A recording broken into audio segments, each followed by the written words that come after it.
أعوذ بالله من الشيطان الرجيم بسم الله الرحمن الرحيم رب اشرح لي صدري ويسر لي أمري واحلل عقدة من لساني يفقهوا قولي الحمد لله الذي هدانا لهذا وما كنا لنهتدي لولا أن هدانا الله لقد جاءت رسل ربنا بالحق والصلاة والسلام والتحية والإكرام أسلم ما في الوجود سر الله نقطة دائرة الوجود من يومنا هذا إلى قيام يوم الدين أما بعد لقد قال الله الحكيم في كتابه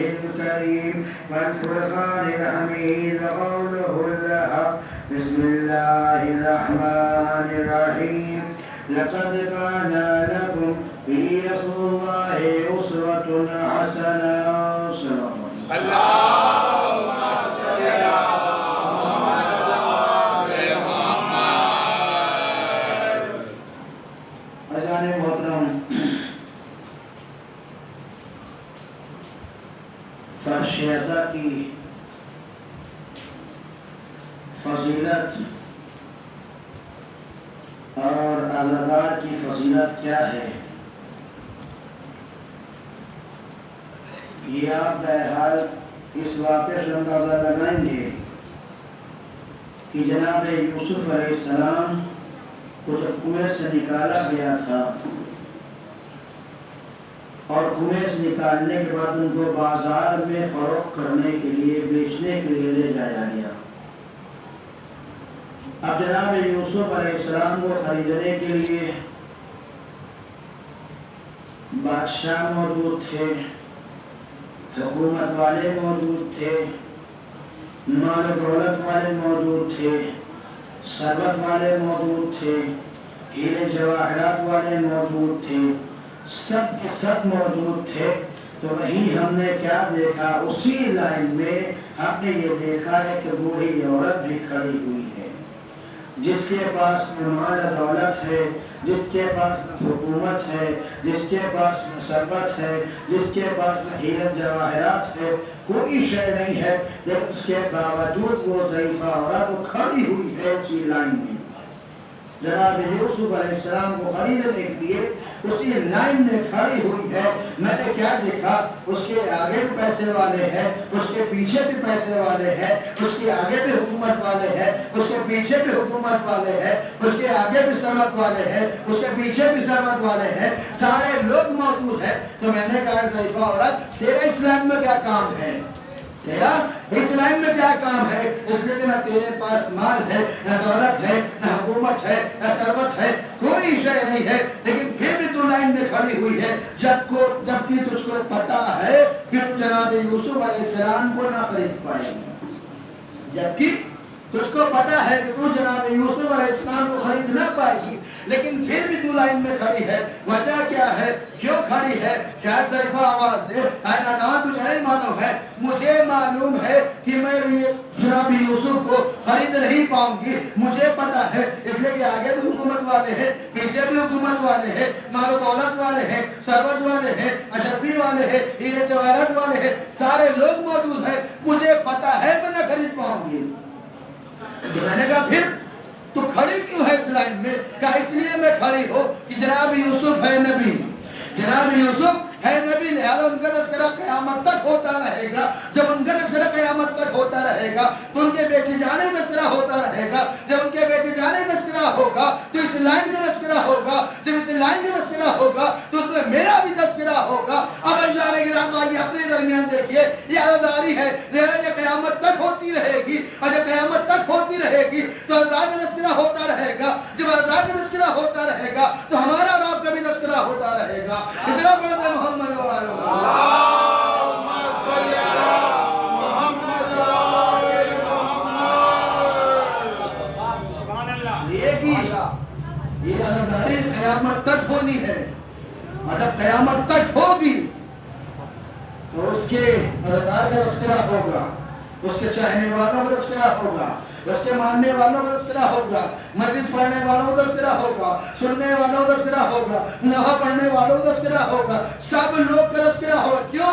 اس لیے کہ یہ اداری قیامت تک چلنے والی ہے، اور جب قیامت تک چلے گی تو لہذا یہ تذکرے ہوتے رہیں گے۔ فلاں سن میں فلاں نحو پڑھا تھا، فلاں سن میں فلاں نحو پڑھا تھا، فلاں سن میں فلاں نے مجلس پڑھی تھی، فلاں سن میں فلاں نے شرکت کی تھی، لہذا یہ قیامت تک سلسلہ چلتا رہے گا۔ لہذا ہم کو کچھ کرنا ہو یا نہ کرنا ہو، ہم صرف عرش اعلیٰ پر آ جاتے ہیں، ہم مجلس پڑھ لیتے ہیں، ہم نحو پڑھ لیتے ہیں، اور ہمارا تذکرہ قیامت تک ہوتا رہے گا۔ لہذا اگر اپنے آپ کو زندہ رکھنا ہے تو ہمیں مجلس حسین میں آنا پڑے گا، اگر ہمیں اپنے نام کو زندہ رکھنا ہے تو ہمیں ذکر حسین کرنا پڑے گا، اس لیے کہ ذکر حسین قیامت تک باقی رہے گی۔ اصطلاح پڑھتے محمد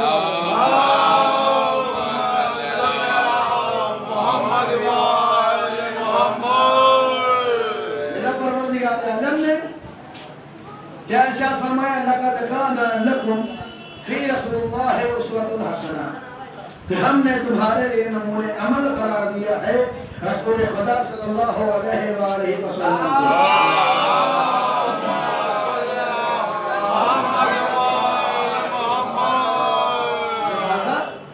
ہم نے جب نمونہ عمل قرار دیا ہے تو اب میں پروردگار سے کہنا چاہتا ہوں، پروردگار تو نے جو رسول خدا کہہ دیا، رسول اللہ کہہ دیا، لیکن ہم کس کے ساتھ ہوں، کس کے ساتھ رہوں؟ کسی ایک کا نام تذکرہ کر دیا ہوتا، کسی ایک کا نام بتا دیا ہوتا تو قرآن آواز دے گا، کیا آواز دیا؟ یا ایھا الذین آمنوا اتقوا اللہ وکونوا مع الصادقین۔ اے ایمان لانے والوں، ساری دنیا سے مخاطب نہیں ہے پروردگار، بلکہ ان لوگوں سے مخاطب ہے جو ایمان لا چکے ہیں، اور آواز اے ایمان لانے والوں اتقوا اللہ، تقوی اختیار کرو، وکونوا مع الصادقین، اور صادقین کے ساتھ ہو جاؤ۔ پروردگار کسی ایک نبی کا نام تذکرہ کر دیتا، کسی ایک امام کا نام لے لیتا، کسی ایک کے بارے میں کہہ دیتا کہ فلاں کے ساتھ ہو جاؤ، فلاں کے ساتھ ہو جاؤ، ان کے ساتھ ہو جاؤ، ان کے ساتھ ہو جاؤ، یا سب سے پہلے جناب آدم ان کے لیے کہہ دیا ہوتا، یا جناب ابراہیم علیہ السلام نے کہہ دیا ہوتا، یا جناب موسیٰ علیہ السلام نے کہہ دیا ہوتا، یا خود اپنے حبیب کے لیے کہہ دیا ہوتا کہ اپنے حبیب کے ساتھ ہو جاؤ، یا کسی امام کا نام لے لیتا ان کے ساتھ ہو جاؤ۔ کیا وجہ ہے؟ تو کسی ایک کا نام نہیں لے رہا ہے، شاید پروردگار بتانا یہ چاہ رہا ہے کہ دیکھو اگر میں کسی ایک کا نام لے لیتا ہوں، اگر مثال کے طور پہ اگر میں یہ کہہ دیتا ہوں کہ آدم کے ساتھ ہو جاؤ، جو لوگ اس دور میں زندگی گزار رہے تھے وہ صرف جناب آدم کے طور سے ہو جاتے ہیں، لیکن بعد والے کیا کرتے؟ پروردگار ہماری کیا غلطی تھی، پروردگار ہماری کیا دیر پریشانیاں تھی، ہمیں کیوں کوئی رہنما نہیں دے رہا ہے؟ تو نے کہا جناب آدم کے ساتھ ہو جاؤ، ہم اس وقت پیدا نہیں ہوئے، اب ہم کیا کریں؟ اگر جناب موسیٰ نے کہہ دیا ہوتا تو صرف جناب موسیٰ علیہ السلام کے دور میں زندگی گزار رہے تھے وہ تو ہو جاتے، لیکن جو پہلے والے تھے وہ شکوہ کرتے، جو بعد والے تھے وہ شکوہ کرتے کہ پروردگار ہماری کیا غلطی ہے، ہمیں کیوں زور میں پیدا نہیں کیا، یہ ہمارے لیے کوئی نبی کیوں نہیں بنایا ہے؟ لہذا پروردگار عالم نے کسی ایک نبی کا نام نہیں لیا، بلکہ پروردگار نے کہا ہم صادقین کے ساتھ ہونے کہہ رہے ہیں۔ لہذا تم چاہے جس دور میں زندگی گزار رہے ہو، چاہے آدم کے دور میں زندگی گزار رہے ہو، چاہے موسیٰ کے دور میں زندگی گزار رہے ہو، چاہے ابراہیم کے دور میں زندگی گزار رہے ہو، چاہے موسیٰ کے دور میں زندگی گزار رہے ہو، چاہے عیسیٰ کے دور میں زندگی گزار رہے ہو، چاہے اپنے نبی کے دور میں زندگی گزار رہے ہو، یا کسی امام کے دور میں زندگی گزار رہے ہو، ہم تمہیں نام نہیں دیں گے، ہم صرف یہ کہتے ہیں کہ صادقین کے ساتھ ہو جاؤ۔ اب دیکھنا یہ ہے کہ اس دور میں کون کون صادق ہے، جو صادق ہوگا اس کے ساتھ ہوتے چلے جانا، چاہے وہ جناب آدم ہو، چاہے وہ جناب موسیٰ ہو، چاہے جناب عیسیٰ ہو یا ہمارے نبی ہو۔ اس طرح پڑھ دے محمد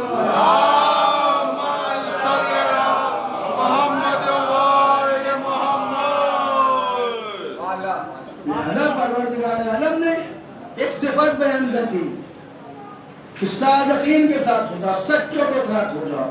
اب انصاف سے بتائیے، ہم کسی سے پوچھیں آپ سچ بولتے ہیں؟ ہر انسان کہے گا ہم سچ بولتے ہیں، کون انسان ہے جو یہ کہے کہ ہم جھوٹ بولتے ہیں؟ بلکہ جو گھر میں کھڑا ہوا وہ بھی کہہ رہا ہے کہ ہم سچ بول رہے ہیں، جبکہ وہ خرید کے آئے ہوا پیسہ دے کے جھوٹی گواہی دے جائے گا۔ لیکن اس سے بھی جب معلوم کیا جائے تو وہ بھی کہے گا کہ ہم سچ بول رہے ہیں۔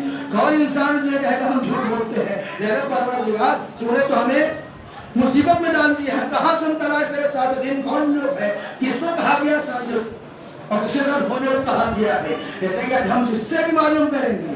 ہر انسان یہ کہے گا کہ ہم صادق ہیں، ہم سچے ہیں، ہم سچ بولتے ہیں۔ آپ ہم سے پوچھیں گے آپ سچ بولتے ہیں؟ ہم بالکل سچ بولتے ہیں، جھوٹ بولتے ہی نہیں۔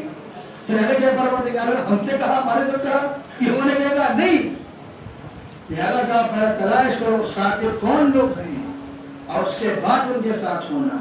اب عزیزان گرامی اگر آپ دیکھیں تو کسی انسان کی معرفت کے لیے ہم کو کرنا کیا ہوتا ہے؟ اس کے بارے میں دریافت کرنا ہوتا ہے، اس کے بارے میں سوال کرنا ہوتا ہے۔ مثال کے طور پہ آپ میرے بارے میں جاننا چاہ رہے ہیں کہ مولانا صاحب کیسے ہیں۔ آپ پہنچے مدرسے اور میں نے وہاں معلوم کیا کہ مولانا صاحب کیسے ہیں، وہاں آپ کے سامنے ہماری تعریف کر دی گئی۔ آج بہت آگے بڑھے، منصور پارا میں پہنچے، وہاں معلوم کیا کہ مولانا صاحب کیسے ہیں، وہاں ہماری برائی ہونے لگی۔ اور ہر انسان سوچ رہا ہے کیسے ممکن ہے کہ ایک انسان اس کی تعریف بھی ہو رہی ہے، ایک انسان اس کی برائی بھی ہو رہی ہے، کیسے ممکن ہے؟ ایک ہی انسان ہے، کبھی تعریف ہو رہی ہے کبھی برائی ہو رہی ہے، کہ کیسے ممکن ہے؟ اور آگے بڑھے اور آگے بڑھے تو کیا دیکھے کہ انسان سے پھر سوال کیا، پوچھا مولانا صاحب کیسے ہیں، وہ بھی تعریف کرتا ہوا نظر آیا۔ اب جیسے ہی تعریف ہونے لگی اس انسان کے چہرے پہ سوال نشان بن گیا۔ کچھ پوچھنا چاہتے ہو؟ ہاں پوچھنا ضرور ہے۔ کہا پوچھو، کیا پوچھنا چاہتے ہو؟ کہا ہمیں پوچھنا یہ ہے کہ جب ہم مدرسے گئے تھے تو مولانا صاحب سے مولانا کے بارے میں پوچھا تھا تو ان کی تعریف ہوئی تھی، جب منصور پارے میں پہنچے تو وہاں ان کے بارے میں پوچھا تو ان کی برائی ہوئی۔ اب آپ سے پوچھ رہے ہیں آپ بھی تعریف کریں، وجہ کیا ہے؟ ایک انسان ہے، کبھی تعریف ہو رہی ہے کبھی برائی ہو رہی ہے، کبھی تعریف ہوتی ہے کبھی برائی ہوتی ہے۔ ماجرا کیا ہے؟ وہ انسان آواز دیتا ہے جب آپ مدرسے گئے تھے تو ان کے ماننے والے تھے، ان کے چاہنے والے تھے، ان کے ساتھ رہنے والے تھے، لہذا ان کی تعریف کر رہے تھے۔ جب آپ منصور پارک پہنچے ہیں تو لہذا وہاں پہ کیا دیکھا کہ وہ جو بیان کر رہا تھا ان کی برائی، وہ ان کا دشمن تھا اس لیے برائی کر رہا تھا، ان کا دشمن تھا اس لیے برائی کر رہا تھا۔ ہم نے کہا بھائی آپ کون صاحب ہیں؟ کہا دشمن ہم بھی ہیں لیکن ہم وہ کہہ رہے ہیں جو حق ہے، دشمن ہم بھی ہے لیکن ہم وہ کہہ رہے ہیں جو حق ہے۔ اب اس واقعے سے بہرحال ایک بات سمجھ میں آتی ہے، اگر کسی انسان کی معرفت حاصل کرنا ہو، کسی انسان کے بارے میں جاننا ہو تو دوستوں کی بات میں نہیں جایا جاتا ہے بلکہ دشمنوں کی بات میں جاؤ تب اندازہ ہوگا انسان کیسا ہے کیسا نہیں ہے۔ ایسے لوگ پڑھتے محمد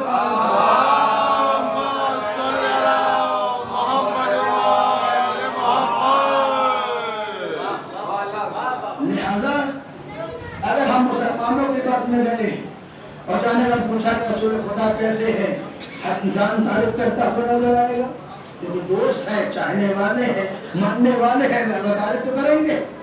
لہذا ہم کو دوستوں کی بات میں نہیں جانا ہے، ہم کو دشمنوں کی بات میں چلنا ہے۔ میں نے کیا دیکھا، رسول خدا کھڑے ہوئے تھے، سامنے کفار و مشرکین کا مجمع، آپ نے ارشاد فرمایا اگر میں تم کو خبر دوں کہ اس پہاڑ کے پیچھے ایک لشکر ہے تو تمہیں برباد کر دے گا، ختم کر دے گا، تمہیں قتل کر ڈالے گا، کیا تم سب تائید کرتے ہو؟ سب نے ایک سوال ہو کر کہا یا رسول اللہ آپ نے ابھی تک جو کچھ کہا ہے سب کچھ سچ کہا ہے، آج تک آپ کی زبان سے آپ کے دہن مبارک سے ہم نے جھوٹ نہیں سنا ہے۔ یہ کون کہہ رہا ہے؟ کفار و مشرکین جو نہ رسول کو رسول مانتے ہیں، نہ خدا کو خدا مان رہے ہیں، نہ اسلام کو اسلام مانتے ہیں، نہ دین کو دین مان رہے ہیں، لیکن بہرحال رسول کے سامنے کھڑے ہو کے آواز دے رہے ہیں رسول خدا آپ نے جو کچھ کہا ہے سب کچھ سچ کہا ہے، کبھی آپ کی دہن مبارک سے جھوٹ نہیں سنا ہے۔ اگر آپ خبر دے رہے ہیں کہ اس پہاڑ کے پیچھے ایک لشکر ہے جو ہمیں ختم کر دے گا تو یقیناً اس پہاڑ کے پیچھے کوئی لشکر ہوگا۔ یہ کون کہہ رہا ہے؟ دشمن آواز دے رہا ہے، اس کو یاد رکھیے گا۔ دوسری بات میں چلتے ہیں، جب دوسری بات میں پہنچے ہم نے کیا دیکھا؟ مسجد نبی میں رسول خدا بیٹھے ہوئے ہیں، عیسائی نجران آپ سے بحث و مباحثہ کرنے کے لیے آئے، اس بات کے لیے ان کا کہنا یہ تھا کہ جناب عیسیٰ اللہ کے بیٹے ہیں، اور ہمارے نبی کا کہنا یہ ہے کہ اللہ کے بیٹے نہیں بلکہ اللہ کے بندے ہیں۔ اسی بات پر بحث و مباحثہ ہو رہا تھا۔ رسول حدیث سنا رہے تھے، رسول قرآن سنا رہے تھے، رسول دلیل دے رہے تھے، رسول برہان دے رہے تھے، لیکن کے سامنے کچھ نہیں آ رہا تھا، کچھ بھی سامنے نہیں آتا تھا، وہ ماننے کے تیار ہی نہیں تھے۔ میں کہوں گا آپ سے کہ آئیے 2 2 5 ہوتا ہے، آپ کہیں مذہب کیسی باتیں کر رہے ہیں، 2 2 4 ہوتا ہے، ہم شرط لگا لیجیے، آپ سے ہم سے شرط لگائی 2 2 5 ہوتا ہے۔ آپ نے کہا اچھا موقع، چلو شرط لگائے ایسے ہی حاصل ہو جائیں گے۔ ہم نے کہا ٹھیک ہے چلیے، شرط ہم نے لگا لی، ہم نے کہا 2 2 5 ہوتا ہے، آپ کہہ 2 2 4 ہوتا ہے۔ ہم نے کہا چلیے معلوم کرتے ہیں۔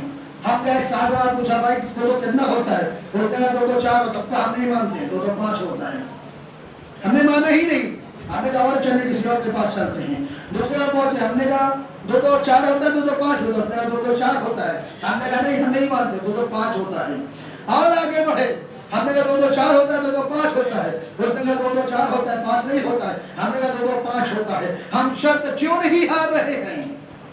ہم شرط کیوں نہیں ہار رہے ہیں؟ اس لیے کہ ہم جب مانیں گے تبھی تو شرط ہاریں گے، ہم مانیں گے ہی نہیں 2 2 4 تو شرط ہاریں گے کیسے؟ ہم اپنے بات پر ڈل ہے 2 2 5 ہوتا ہے، جب ہم ہاریں گے تو ہم قبول کر لیں گے کہ 2 2 4 ہو رہا ہے۔ آخر وقت تک ہم یہ ماننے کو تیار نہیں ہے کہ 2 2 4 ہو رہا ہے، شرط ہار رہے ہیں۔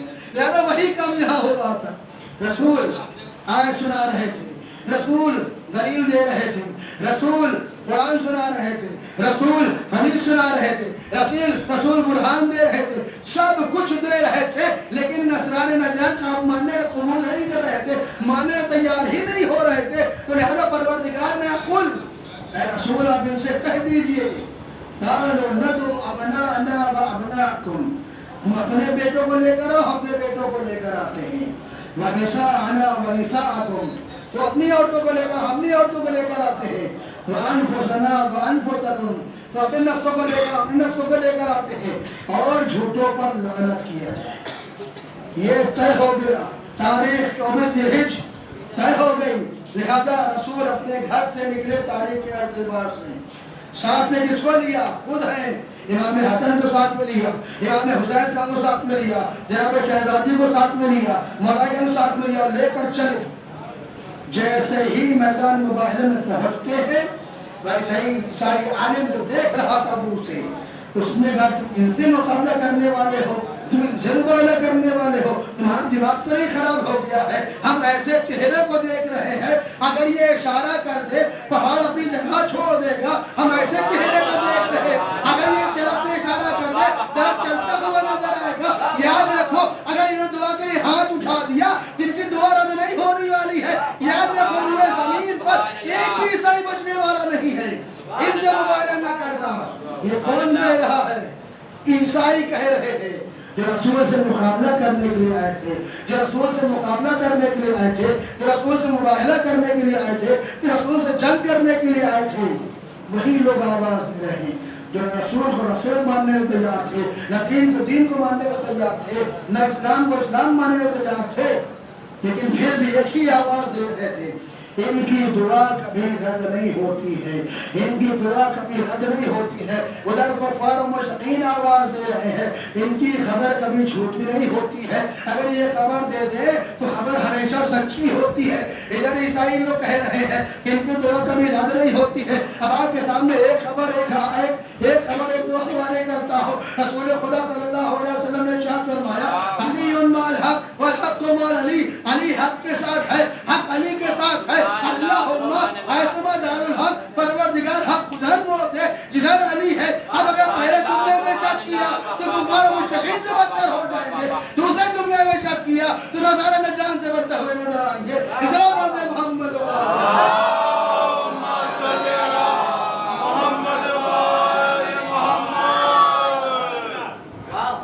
اگر پہلے جملے میں شک کیا کفار و مشرکین سے بدتر ہو جائیں گے، اگر دوسرے جملے میں شک کیا تو نصارا نجران سے بدتر ہو جائیں گے۔ یہ ہے صادق، یہ ہے سچے کہ دشمن آواز دے رہے ہیں کہ آپ کے دہن مبارک سے ہم نے کبھی بھی کوئی جھوٹ نہیں سنا ہے. شاید یہی وجہ ہے کہ آج ہم یہ کہہ سکتے ہیں کہ ہمارا دین سچا ہے, ہمارے قرآن سچی ہے, ہمارا مذہب سچا ہے, ہمارا دین سچا ہے. کیوں؟ اس لیے اگر رسول ایک مرتبہ جھوٹ بول دیتے تو یہ کفار لوگ کہتے کہ رسول نے جھوٹ بولا ہے, ہو سکتا ہے تمہارا دین جھوٹا ہو سکتا ہے تمہارا قرآن جھوٹی ہو سکتا ہے تمہارا اسلام جھوٹا ہو. لہذا رسول نے اپنی پوری زندگی کبھی جھوٹ نہیں بولا ہے, جو کچھ دیا ہے سب کچھ سچ دیا ہے. لہذا ہم دعوے سے کہہ سکتے ہیں کہ ہمارا اسلام زندہ ہے, ہمارا دین سچا ہے, ہماری قرآن سچی ہے, ہمارا مذہب سچا ہے. سلام علیہ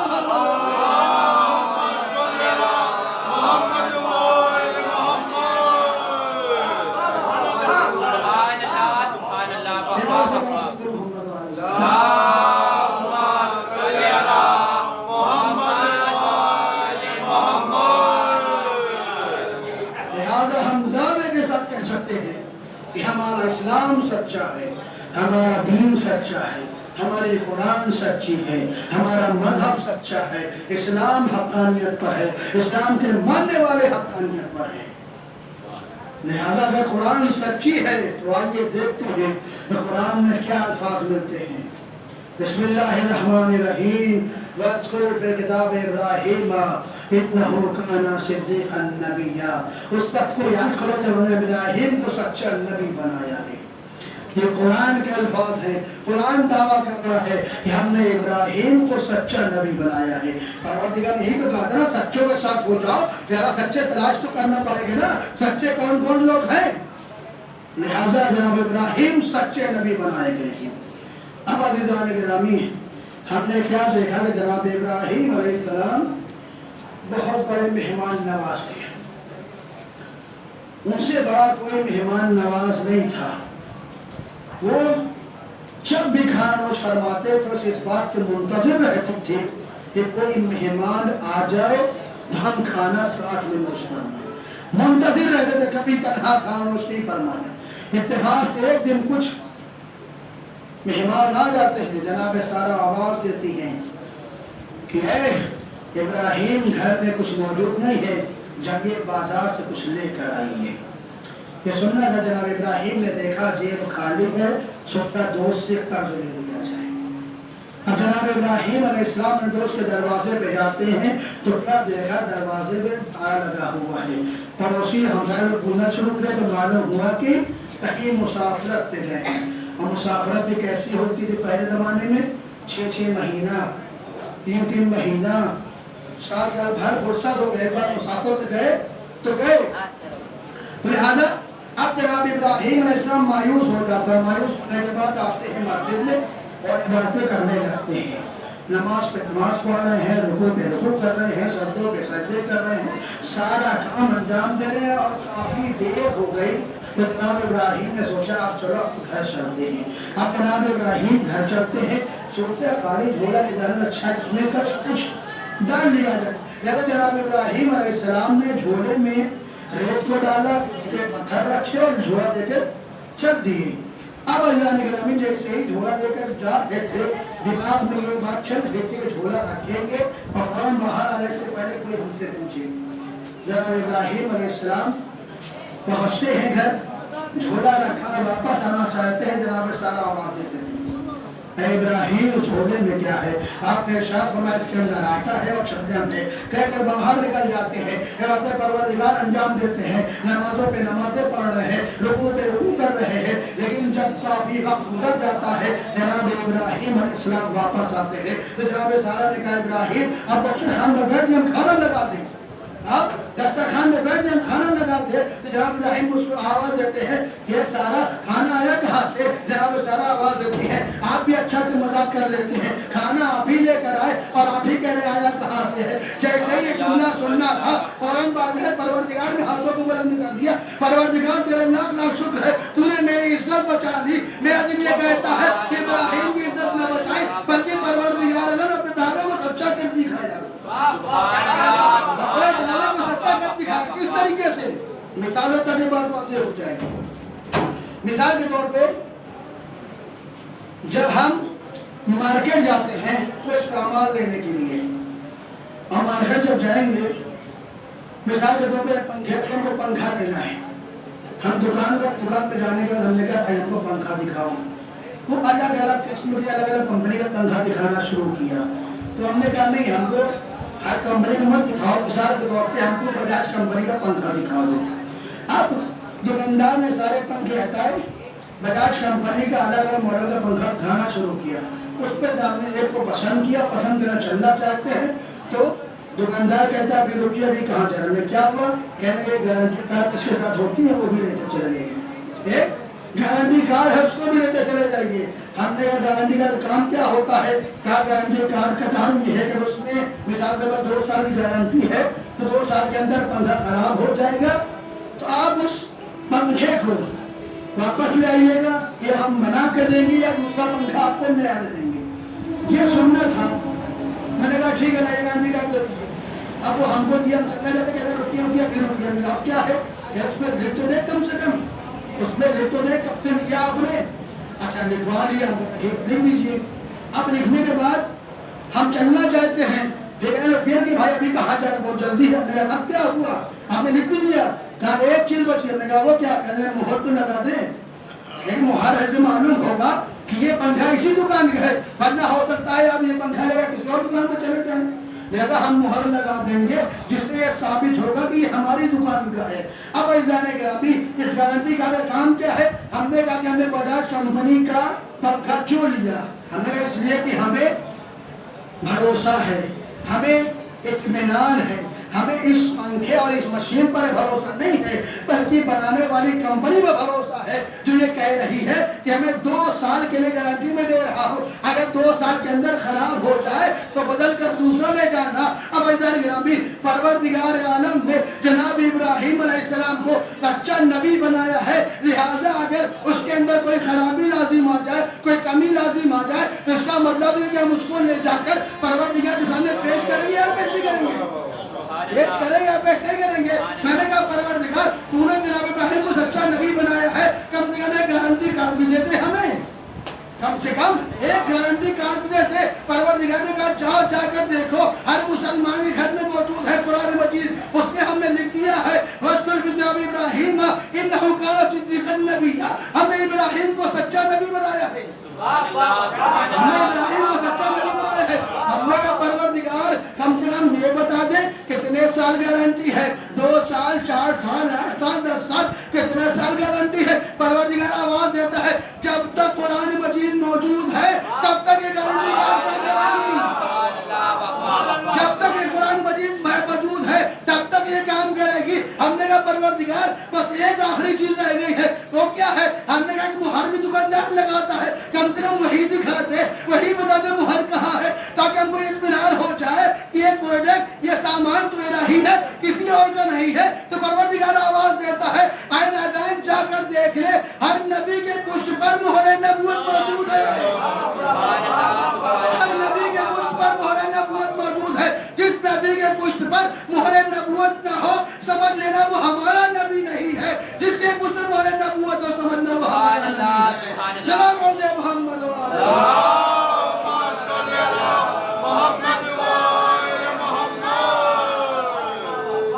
جس نبی کے پشت پر مہر نبوت نہ ہو سمجھنا وہ ہمارا نبی نہیں ہے، جس نبی کے پشت پر مہر نبوت ہو سمجھنا وہ ہمارا نبی ہے۔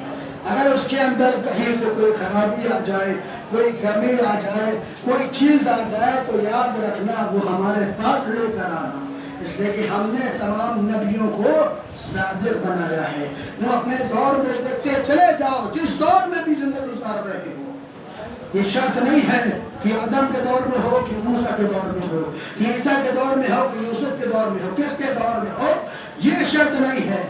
جس بھی دور میں تم زندگی گزار رہے ہو اس دور کو دیکھو اور دیکھنے کے بعد تلاش کرو تمہارے دور میں کون سچا نبی ہے، لہذا تم ان کے ساتھ ہو جاؤ۔ ہم نے کہا پروردگار ہماری کیا غلطی ہے، ہماری کیا غلطی ہے، ہم کس کے ساتھ ہو جائے؟ ہمارے درمیان تو کوئی نبی موجود نہیں ہے، ہمارے درمیان تو کوئی نبی موجود نہیں ہے، نہ جناب آدم ہے، نہ جناب موسیٰ ہے، نہ جناب عیسیٰ ہے، نہ جناب ابراہیم ہے، نہ ہمارے آخری نبی ہے، کوئی موجود نہیں ہے۔ اب ہم کس کے ساتھ ہو جائے؟ تو کہا جا کر رسول کی حدیث پڑھ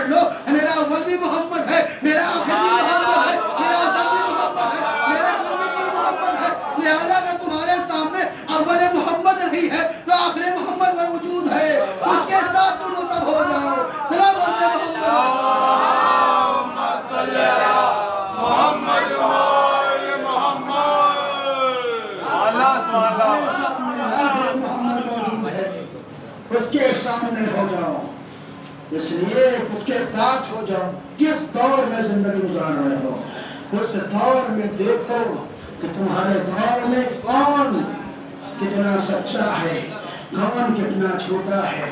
جو صادق ہے ان کے ساتھ ہو جاؤ، جو سچے ہیں ان کے ساتھ ہو جاؤ. اس لیے جھوٹے کے ساتھ ہوگے تو بہرحال جھوٹ ملے گا، لیکن جب سچوں کے ساتھ ہو جاؤ گے تمہیں اسلام بھی سچا ملے گا، دین بھی سچا ملے گا، قرآن بھی سچی ملے گی، مذہب بھی سچا ملے گا، سب کچھ سچا ملے گا. لہذا پہلے تلاش کرو کہ صادق کون لوگ ہیں، پھر ان کے ساتھ ہوتے چلے جانا. اسلام پڑھتے محمد صادق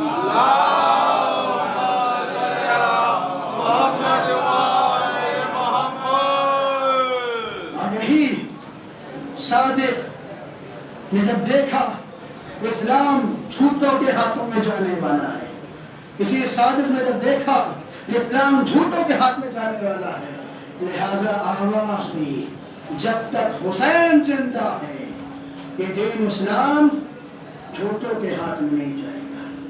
جب تک حسین زندہ ہے مثلی لا یبایع مثلا، میرے جیسے تمہارے جیسے کوئی بیعت نہیں کر سکتا. یاد رکھو نانا کے دین اگر تمہیں اگر میری گردن چاہیے تو میں دینے کے لیے تیار ہوں. اے نانا کے دین اگر تمہیں علی اکبر کا کلیجہ چاہیے تو وہ بھی دینے کے لیے تیار ہوں. اے نانا کے دین اگر تمہیں جناب زینب کی ریگا چاہیے تو وہ بھی دینے کے لیے تیار ہوں. لیکن اسلام کو مٹنے نہ دوں گا، اسلام کو ختم ہونے نہ دوں گا، اسلام کو برباد نہ ہونے دوں گا. اس کی عزم و ارادے کے ساتھ امام حسین علیہ السلام کربلا کے میدان میں آتے ہیں. کربلا میں آنے کے بعد آپ 2 محرم کو والد کربلا ہوتے ہیں اور کسی دھوکے کے ذریعے نہیں آتے ہیں. امام کا یہ کہہ دینا بار بار کہ اس کو اور کیا کہتے ہیں، اس کو اور کیا کہتے ہیں. کسی نے نینوا کہا، کسی نے شط فرات کہا، کسی نے کچھ کہا، کسی نے کچھ کہا. امام آواز دیتے ہیں اسے کچھ اور بھی کہتے ہیں، اسے کچھ اور بھی کہتے ہیں. کسی ایک بے ضعیف انسان نے کہا ہاں اس کو کرب و بلا بھی کہتے ہیں. جیسے یہ سننا تھا امام آواز دیتے ہیں سواریاں اتاری جائے، سارو سامان اتارے جائے. اس لیے یہی وہ مقام ہے جہاں ہمارے بچے ذبح کیے جائیں گے، یہی وہ مقام ہے جہاں ہمارا بھرا گھر رک جائے گا، یہی وہ مقام ہے جہاں ہم شہید کیے جائیں گے. سامان اتارا گیا ایک ایک کر کے. عزیزان گرامی روز کا روز فوج در فوج کربلا کے میدان میں آ رہی تھی. کبھی 10,000 کا لشکر، کبھی 20,000 کا لشکر، کبھی 30,000 کا لشکر. روزانہ لشکر پہ لشکر چلے آ رہے تھے. امام حسین علیہ السلام نے شب عاشور سارے اصحاب کو بلایا. بلانے کے بعد آواز دیتے ہیں اے حبیب کل قربانی کا دن ہے، کل تم کو قربان ہونا ہے. اے زہیر یہ آخری رات ہے، کل قربانی کا دن ہے، کل قربان ہونا ہے. اے جان کل تم کو شہید ہونا ہے. اے مسلم کل تم اپنی جان نچھاور کرنی ہے. اے علی اکبر کل تم کو بھی شہید ہونا ہے. اے آنا محمد کل تم کو بھی اپنی جان قربان کر دینا ہے. ایک ایک کا نام لیتے جا رہے ہیں، ایک ایک کا خبر شہادت دیتے جا رہے ہیں. ایک وقت وہ آتا ہے کہ جب امام خاموش ہو جاتے ہیں. ایک 13 سال کا بچہ ہے جس نے دیکھا کہ ہمارا نام نہیں آ رہا ہے، جس نے دیکھا کہ ہمارا نام نہیں آ رہا ہے، فوراً طرف جاتا ہے اور خیمے کے کنارے جا کر زار و قطار رونا شروع کر دیتا ہے. ہاں عزیزان گرامی کس لیے رو رہا ہے؟ اس لیے کہ جب سب کل قربان ہو جائیں گے لیکن میری بدقسمتی ہے کہ میں قربان نہ ہوں گا. سارے لوگ شہید ہو جائیں گے، میں شہید نہ ہوں گا. اس لیے زار و قطار روتا چلا جا رہا ہے. لیکن اچانک یاد آتا ہے کہ جب بابا اس دنیا سے جا رہے تھے تو میرے ہاتھوں پہ ایک تعویذ باندھی تھی، میرے ہاتھوں پہ ایک تعویذ باندھی تھی اور یہ کہا تھا کہ بیٹا قاسم دیکھو جب تمہیں کوئی مشکل پیش آ جائے اس تعویذ کو کھول کر اس کو پڑھ کر اس پر عمل کرنا. ہاں عزیزان گرامی یہ سننا تھا، یہ سوچنا تھا کہ جناب قاسم نے اس تعویذ کو کھولا. کھولنے کے بعد اس کو دیکھا، پڑھنا شروع کیا. لکھا تھا بیٹا قاسم جب تم یہ تعویذ کھولو گے تو ہم نہ رہیں گے، لیکن دیکھو تمہارے امو جان نرغے آدم میں گھرے ہوئے ہوں گے، تم جا کر اپنی جان قربان کر دینا. یہ سننا سنا تھا۔ قاسم کھڑے ہوتے ہیں، چچا خدمت میں آتے ہیں، آواز دیتے ہیں چچا جان یہ دیکھیے یہ میرے بابا کا وصیت نامہ ہے۔ اب جیسے ہی دیکھنا شروع کیا، بھائی کی تحریر کو دیکھا، آنکھوں سے لگایا، بوسہ دیا، پڑھنا شروع کیا۔ آواز دی قاسم یہ تم کیا لے کر آئے ہو؟ کہا وصیت نامہ ہے۔ امام آواز دیتے وصیت نامہ نہیں ہے، یہ اپنی فرمان لے کر آئے ہو، اپنی موت کا فرمان لے کر آئے۔ تم ربکم خیر الجزا، خدا کسی غم نہ لائے سوائے مظلوم کربلا کے۔ ہاں عزیزان گرامی، اب جناب قاسم کے سامنے امام حسین آواز دیتے ہیں، اے بیٹا قاسم دیکھو کل قربانی کا دن ہے، کل تم بھی قربان ہوگے، کل بھی اصغر بھی قربان ہوگے۔ اب یہ جملہ سننا تھا، ابھی تک قاسم سر جھکائے باتیں سن رہے تھے، لیکن جیسے ہی سنا علی اصغر بھی شہید ہو جائیں گے، سر کو اٹھایا، آواز دی مولا کیا کیا خیموں میں آ جائیں گے؟ امام حسین نے کہا نہیں بیٹا نہیں، علی اصغر کو ہم لے کر جائیں گے۔ ارے یہ کس طریقے سے برداشت ہو؟ ارے ذرا تصور کیجئے سید سجاد کے بارے میں، ارے جنہوں نے دیکھا ہے ارے خیموں میں آگ لگائی جا رہی ہے، بیویاں خیموں سے دوسرے خیمے، دوسرے خیموں سے تیسرے خیمے۔